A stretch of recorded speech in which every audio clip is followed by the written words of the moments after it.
Hello everyone, Galaxy Wolf here with a new video. Today we're gonna be reading Lovelorn by Sunflower Oil Tea.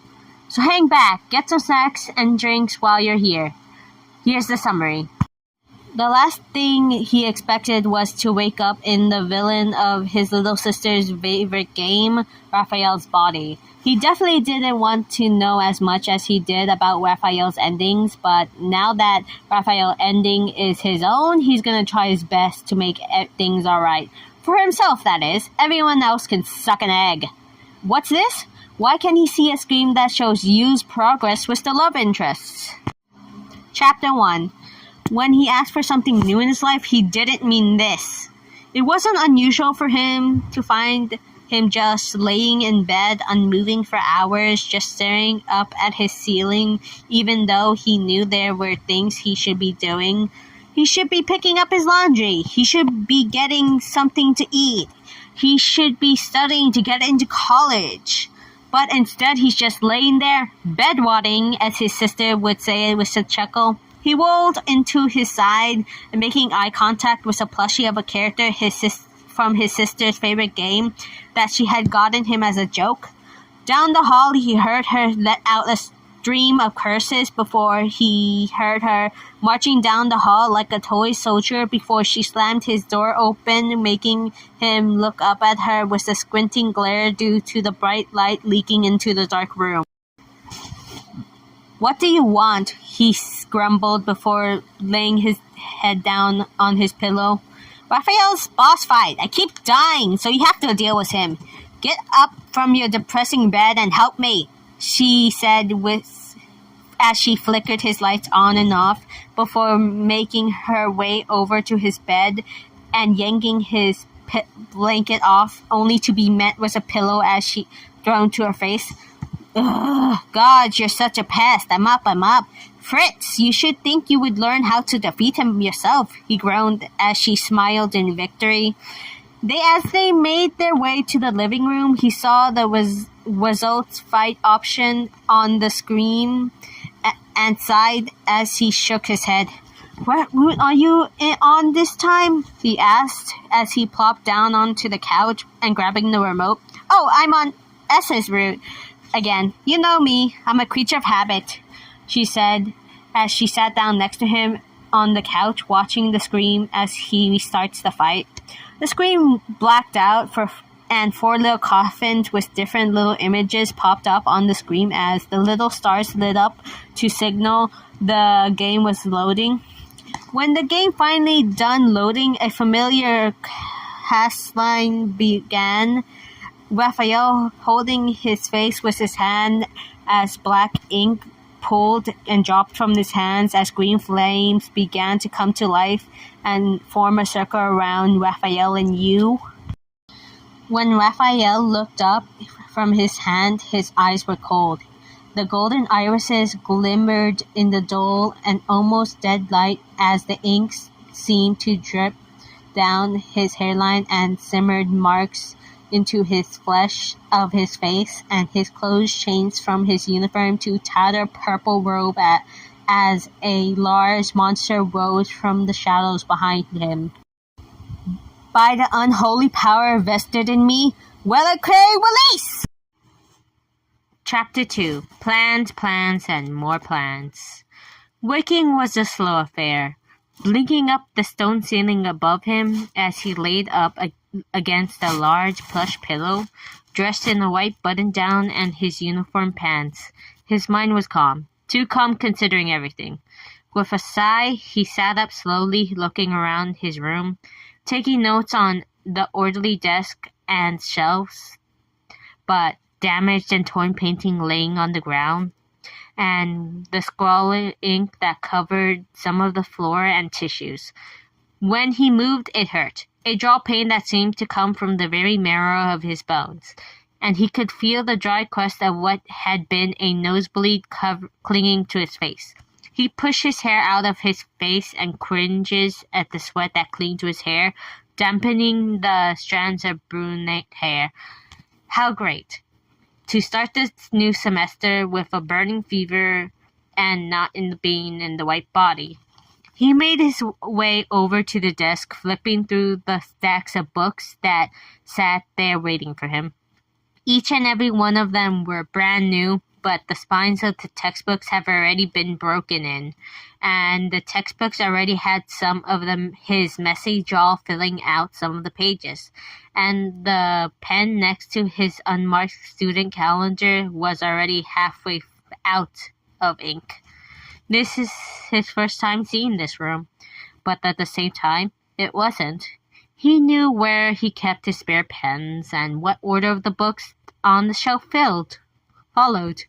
He knew how he preferred to study between the hours of 6 p.m. to 10 p.m., deepening sleep and food unnecessarily if it meant getting a perfect grade. He knew all this, but at the first time seeing any of this, he made his way to the conjoined bathroom and stared at the reflection in the broken mirror.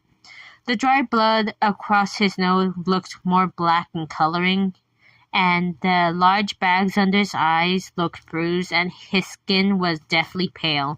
But that wasn't what caught his attention. No, what had his attention was the face staring back at him. It wasn't his face, but at the same time, it was. Nothing in this world or the next would prepare someone for transmigrating into someone else's body and feel their memories slowly but surely split your skull open as they merged with your own, making it hard to tell where their memories began and yours end. With a glance, he slowly spoke softly to himself.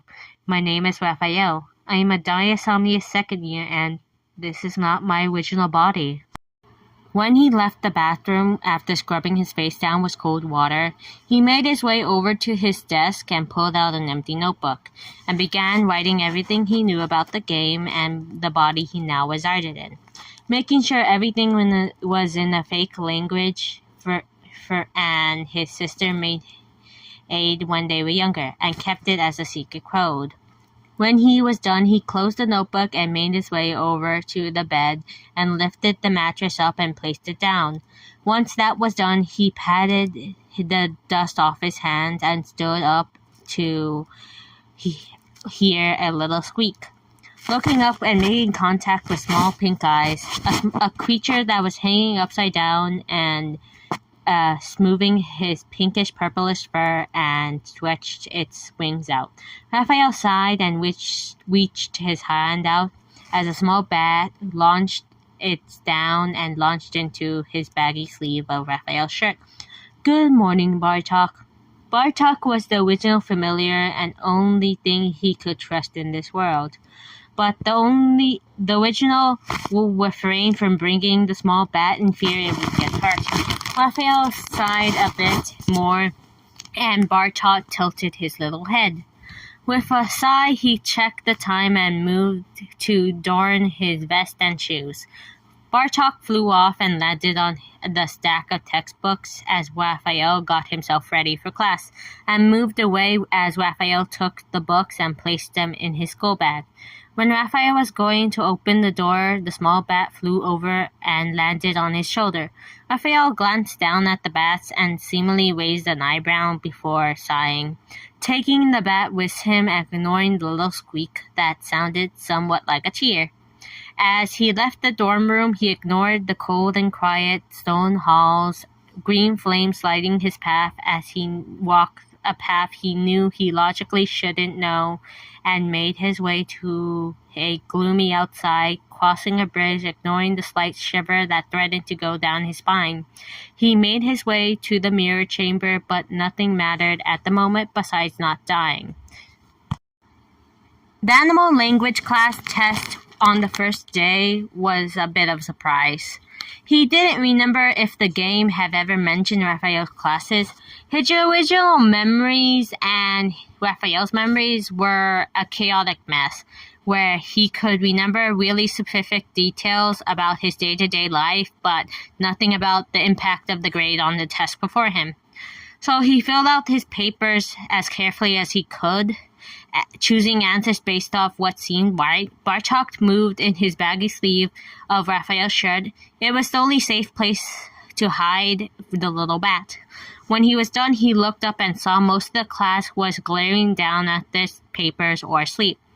With a sigh, he stood up and walked down the rows of desks slowly, and once he reached Professor Train's desk, he placed down his tests in the basket that teacher told everyone to leave it once they were finished. The old teacher looked up as the cat let out a slow meow. "It seems like you finished the test first, like always. Go back to your seat now." Raphael nodded as his head with a bored look on his face, and as he walked back to his desk, sighing, Raphael took his seat and watched as other students got up and turned in their own tests. With no obvious main characters in his class, one less burden lifted from his chest.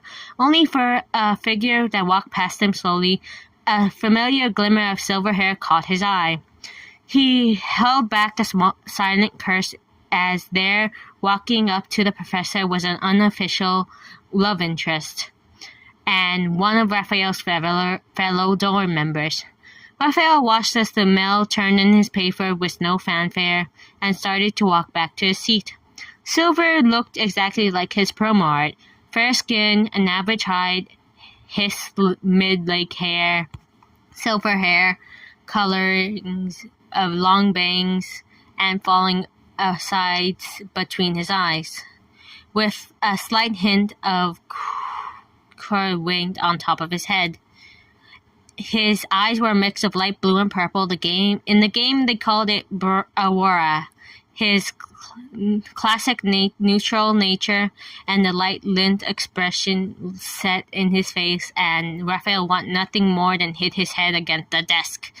And with his talented swordsmanship and his ability to use light magic, Silver was indeed worthy of being a male lead. However, there is something floating above Silver's head that caught Raphael's eyes. Raphael stared at the glowing number and slowly blinked at it as if it was telling if it was his imagination. A silver number inside of a heart that was 0 affection rates. Mortifyingly, Raphael, unable to take his eyes away from it, and had to blink and look away quickly when Silver eyes trailed to him. Raphael was glad that his fellow dorm member kept walking despite everything. This was a blessing in disguise. This meant he could keep track of Yu's progress without interfering himself with them or any of the love interests. When the bell rang and the class was dismissed, Raphael started to pack his bags and got up quickly, not wanting any potential interactions, his mind racing with new possibilities and new developments before him. Alrighty there, so that was chapter 1 and 2 of Lovelorn by Sunflower Oil Tea. I hope you liked the video.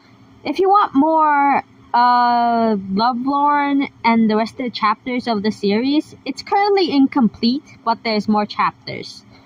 Please like and subscribe if you want more.